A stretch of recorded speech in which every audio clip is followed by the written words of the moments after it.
ආයුබෝවන් අදත් Explore Mind with සාවි YouTube channel එකට ඔබ සාදරයෙන් පිළිගන්නවා. සෑම දෙමව්පියෙක්ගෙම ලොකුම බලාපොරොත්තුවක් තමයි තමන්ගේ දරුවට ඉතාමත්ම හොඳ අධ්‍යාපනයක් ලබා දෙන්න.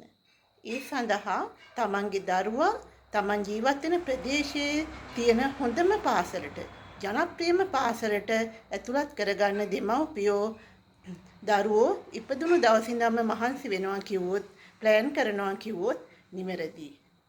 ඉතින් දරුවන්ට හොඳ අධ්‍යාපනයක් ලබා දීමට නම් මේ දරුවෝ චර්යාත්මක, ප්‍රජානන සහ චිත්ත වේගික වශයෙන් පාසල් විය ආරම්භ කිරීම සඳහා හොඳ සූදානමක් තියෙන්න ඕනේ. එහෙම හොඳ සූදානමක් තිබුණොත් තමයි ඒ දරුවා පාසල් අධ්‍යාපනය ඉතාමත්ම සාර්ථක කරගන්නේ.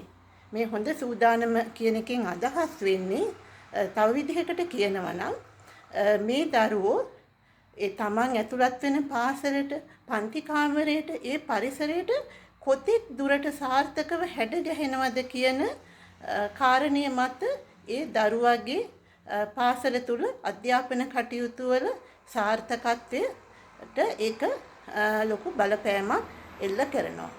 මෙතනදී මේ දරුවෝ තමන්ගේ පන්ති කාමරයට කොතෙක් දුරට හැඩ ගැහෙනවද කියන කාරණේදී වැදගත් වෙන කරුණු කිහිපයක්ම තියෙනවා. එකක් තමයි ස්වාධීනව තමන්ගේ කටයුතු කරගන්න, තමන්ගේ ඇඳුම් ඇඳ ගන්න එක, කෑම කන එක, අන්න ඒ වගේ දේවල් කොතෙක් දුරට දරුවන්ට ස්වාධීනව සිද්ධ කරගන්න පුළුවන්ද කියලා. ඒ වගේම තව කෙනෙක්ගේ අධීක්ෂණයේ යටතේ, ඒ කියන්නේ ගුරුවරයාගේ හෝ වෙන කෙනෙක්ගේ අධීක්ෂණයේ යටතේ එයාට එයාගේ කාර්යයන්, පොත්වල ලියන එක, චිත්‍ර අඳින එක, මේ වගේ දේවල් තව කෙනෙක්ගේ අධීක්ෂණයේ යටතේ, මඟ පෙන්වීම යටතේ කොතරම් දුරට සාර්ථකව ඒ දේවල් කරන්න පුළුවන්ද කියන කාරණය මෙතනදී වැදගත් වෙනවා. ඒ වගේම තමයි මේ දරුවන්ට අනිත් දරුවොත් එක්ක කොතෙක් දුරට සහයෝගයෙන් වැඩ කරන්න පුළුවන්ද, කොතෙක් දුරට සහයෝගයෙන් සෙල්ලම් කරන්න පුළුවන්ද කියන කාරණයක් මෙතනදී ගොඩාක් වැදගත් වෙනවා. ඒ වගේම ගුරුවරයා හරි වෙනත් වැඩිහිටියෙක් හරි කියන දෙයට හොඳින් ඇහුම්කන් දීලා, අවධානය යොමු කරලා ඇහුම්කන් දීලා සරල නීති රීති වලට කොතෙක් දුරට අනුගතව කටයුතු කරන්න පුළුවන්ද කියන කාරණයක් ඉතාමත්ම වැදගත් වෙනවා. ඉතාමත්ම වැදගත් වෙන තවත් දෙයක් තියෙනවා. ප්‍රධාන වශයෙන්ම ඔබ දන්නවා පාසල තුල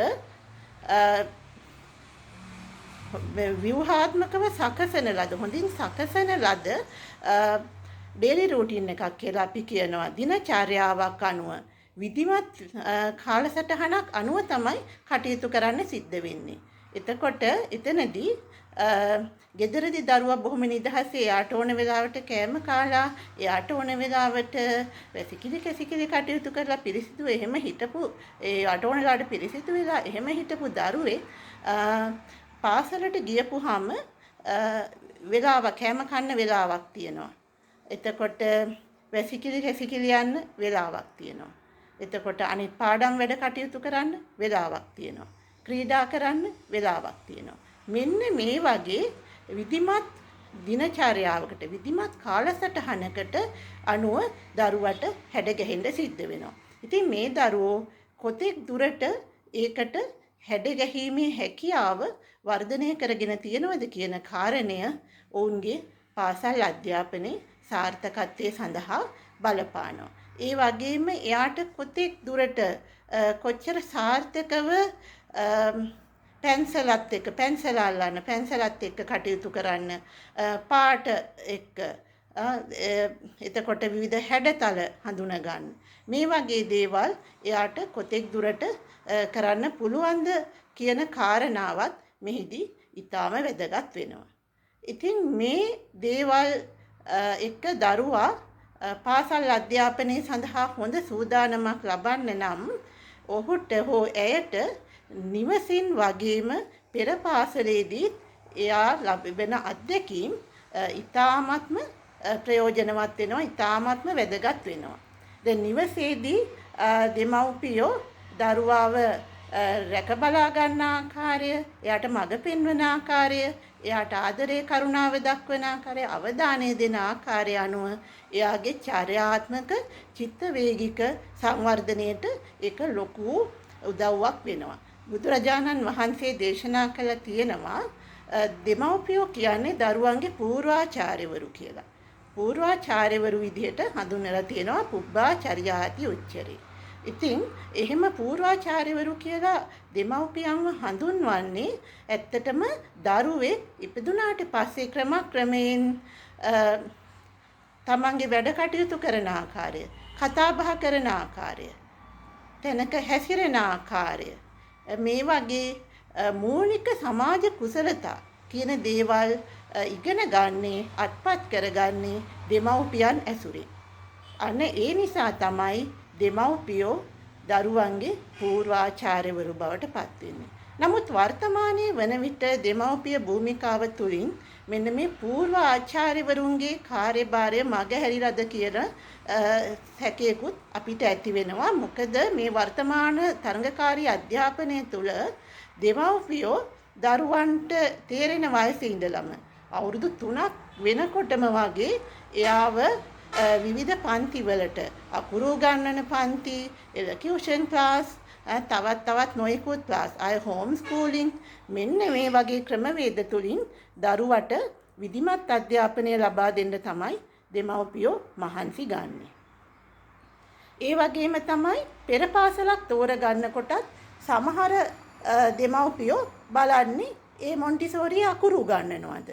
අකුරු ගන්නනවා නම් ඒ මොන්ටිසෝරිය හොඳයි. අකුරු ගන්නන්න නැත්තම් ඒක ප්‍රයෝජනයක් නැහැ, වැඩක් නැහැ. අන්න ඒ වගේ ආකල්පයක් තියෙනවා. ඇත්තටම පෙර පාසලකින් නැත්තම් අපි කියන විදිහට මොන්ටිසෝරියකින් කෙරෙන්නේ දරුවට උගන්වන එක නෙමේ, දරුවට පාසල් අධ්‍යාපනය සාර්ථක කර ගැනීම සඳහා, දරුවා පාසලට සූදානම් වීම සඳහා දරුවට කරන උපකාරයක් තමයි එතනදී සිද්ධ වෙන්නේ. දරුවව විධිමත් අධ්‍යාපනය සඳහා සූදානම් කිරීම. ඉතින් දරුවා විධිමත් අධ්‍යාපනය සඳහා සූදානම් කරනකොට එකට අකුරු ඉගැන්වීම නෙමෙයි, ඇත්තටම විවිධ ක්‍රියාකාරකම් තුළින් එයාගේ චර්යාත්මක වශයෙන්,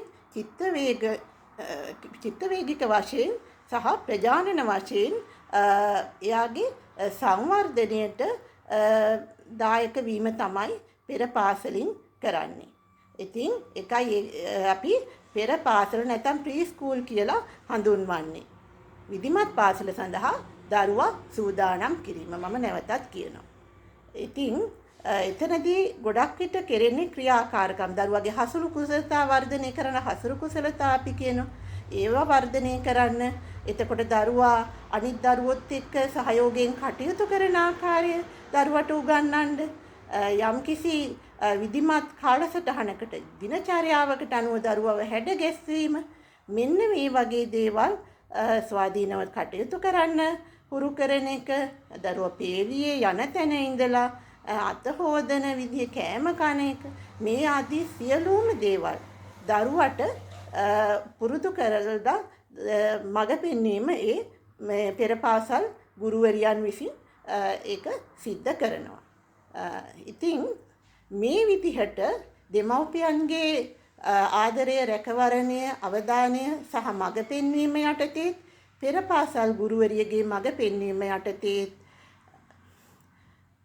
චිත්තවේගික චර්යාමය ප්‍රජානන වශයෙන් පාසල් අධ්‍යාපන කටයුතු ආරම්භ කිරීම සඳහා හොඳ සූදානමක් ලබන දරුවෙක් පාසල තුලදී ඉතාමත්ම සාර්ථකව තමන්ගේ අධ්‍යාපන කටයුතු කරනවා. ඒකට පොඩි කාලේ ඉඳලා අවුරුදු 3 විතර ඉඳලා යාව පන්ති ගෙනිච්ච නැති වුණාට හෝම් ස්කූලින් කරේ නැති වුණාට මෙන්න මේ කුසලතා ටික දරුවෙක් තුල වර්ධනය කරනවා නම් දෙමව්පියෝ ඒකට ලොකු දායකත්වයක් දක්වනවා නම් පෙර පාසල් ගුරුවරුන්ට ඒ සඳහා උදව් කරනවා නම් ඔබ බලාපොරොත්තු වෙන විදිහටම ඔබේ දරුවා පාසල් අධ්‍යාපනය තුල ඉතාමත්ම සාර්ථක අයෙක් ලෙස එයාගේ පාසල් අධ්‍යාපන කටයුතු ඉතාමත්ම හොඳින් ආරම්භ කරලා සාර්ථකව ඒ තුල ඉදිරියට ගිහිල්ලා දෙමව්පියෝ බලාපොරොත්තු වෙන ආකාරයේ හොඳ තැනකට දරුවාට යන්න හැකියාව තියෙනවා. ඒ වගේම පූර්ණ පෞරුෂයකින් යුක්ත අනාගත පුරවැසියෙක් බවට දරුවට පත් වෙන්න හැකියාව තියෙනවා. ඉතින් මේ වීඩියෝ එක මම කරනකොට මම ව්‍යවහාරික මනෝවිද්‍යාව පිළිබඳ විශ්වකෝෂය Encyclopedia of Applied Psychology කියන පොතෙන් මම තොරතුරු ගත්තා. ඒ තොරතුරුත් මට ගොඩක් උදව් වුණා. ඒ වගේම බුදුදහමෙන් උකහාගත්තු කරුණුත් ගොඩක් උදව් වුණා. ඉතින් ඔබ මේ වීඩියෝ එකෙන් ඔබේ ජීවිතයට ප්‍රයෝජනවත් දෙයක් මොනවා හරි ලබා ගත්තා නම් ඔබ ලයික් කමෙන්ට් කරන්න අමතක කරන්න එපා. ඒ වගේම මේ වගේ තවත් වටිනා වීඩියෝ බලන්න මේ YouTube channel එක subscribe කරන්නත් අමතක කරන්න එපා. මගේ වීඩියෝ සමග සම්බන්ධ වුණු ඔබ සියලු දෙනාටම ස්තුතියි. සුබ දවසක්.